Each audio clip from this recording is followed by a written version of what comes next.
when you do what I do in regards to having a number of team channels, and this is one of, I believe, 9 teams that we do a weekly live stream on, you obviously see the pattern. The pattern's obvious. Everybody's going after the same goal. They're trying to bring in players. There are camps going on right now, official visits, unofficial visits.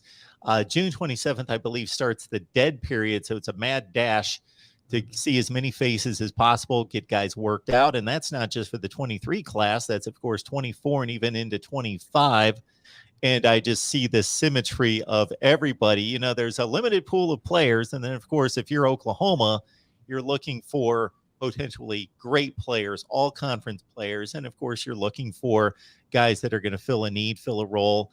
And so there are only so many elite or high-end players available. So 2 come in here in the past week. And I guess the headliner would be Kalib Hicks, who's a top 25 running back in the nation out of Denton, Texas.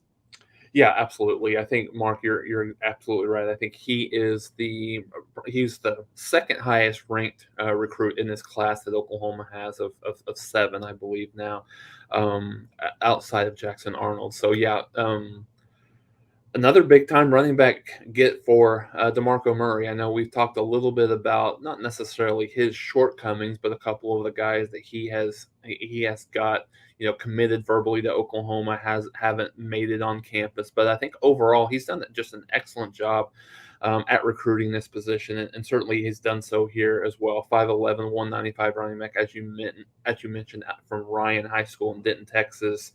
Number 24 ranked overall running back in the country.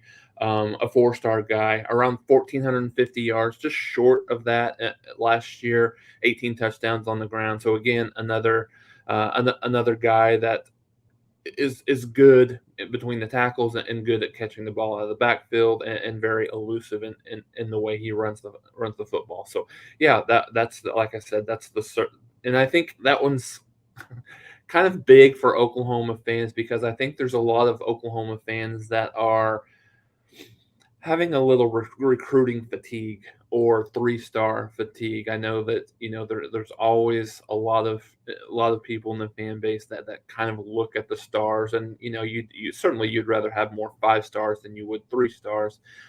But at the same token, I think it's kind of getting used to Oklahoma and Venable's new recruiting strategy, so to speak. So I think under previous regime, Oklahoma fans are used to really just a ton of verbal commits early, and maybe not quite as many later on in the year, but certainly that kind of lends itself to a little bit more from a decommitment perspective. Whereas, we've talked a little bit about this, Mark, in terms of what Venable's strategy is. Really, he wants these kids to really want to be at the University of Oklahoma, and he wants to, obviously, I think this is every coach's goal, but some of the things that he's doing very, very much limit the number of decommitments that Oklahoma receives late. So yeah, I mean, as you mentioned, it's very fast and furious till towards the end of this month. 10 days, I believe, is the target for the kind of the dead period. So Oklahoma's in on a few, and then the other one that I'll mention is Cade Mcintyre. He's a 6'4", 205 athlete. He's ranked as an athlete out of Nebraska, Archbishop Bergen High School in Fremont, Nebraska, to be exact. He's the number 71 ranked overall athlete in the country right now. Chose to Oklahoma over, as you would expect, a lot of Big Ten schools: Iowa, Nebraska, Minnesota, and then Kansas State, to name a few. And then really just kind of going back to Kalib Hicks a little bit. He had a lot of good offers, specifically around SEC country. Alabama, Arkansas, Auburn were some guys are some teams that were vying for him. So yeah, two couple of good commits, but I think a lot of people will kind of lean towards that Kalib Hicks commitment as a as a good look in this class in terms of the ranking overall.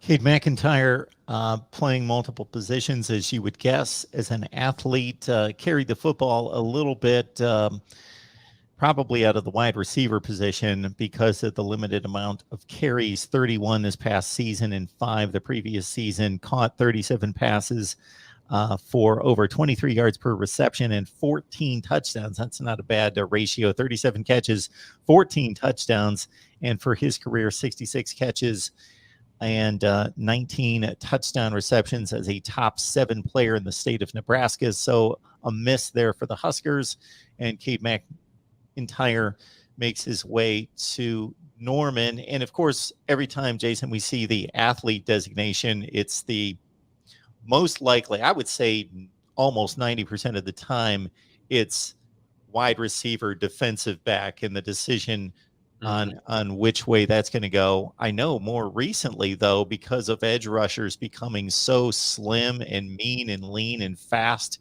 that I've seen the athlete category go to an edge rusher more recently than I've ever seen before. But again, it's typically wide receiver, defensive back. Do we know which way? I may have missed it in your rundown, which McIntyre, which way he would lean. No, I haven't really seen a whole lot in terms of where he would lean. I mean, certainly, I think you've got a lot of leverage with a defensive minded head coach that you'd want to get it. He'd probably want to get as many athletes on that side of the ball as possible. But I think you've seen that in the past with some of those guys that are athletes.